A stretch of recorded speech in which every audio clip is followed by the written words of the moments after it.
oportunidade para também cobrar do líder da prefeita, o senhor Bartolomeu, o orçamento participativo. O orçamento participativo foi feito em várias reuniões, inclusive aqui em Patos, na zona rural, no meio rural. E no site da prefeitura tem uma reportagem que tem uma frase que diz assim: o momento é ideal para a comunidade apontar suas necessidades e carências. Esse orçamento participativo foi fechado no dia 22/9, no Congresso, às 19 horas, no saguão da Prefeitura, onde foram elencadas 20 prioridades e disponibilizado no orçamento 2 milhões. Nós já estamos no final de março. Nós sabemos que é um ano eleitoral. Julho não se começa nenhuma obra.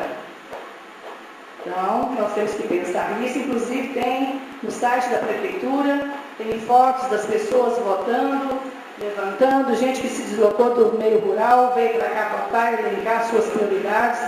As prioridades estão aqui, né? São 20.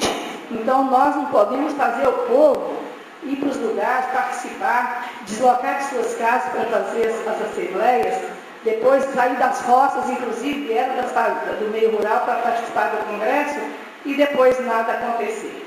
E no final do parágrafo de uma reportagem feita pelo site da Prefeitura, diz assim: a Prefeitura é obrigada a obedecer às leis que regem o orçamento, ou seja, fazer com que a lei orçamentária saia de forma integrada com a lei de diretrizes orçamentárias e com o plano plurianual. A participação no orçamento participativo é um importante exercício de cidadania, e eu sei que é.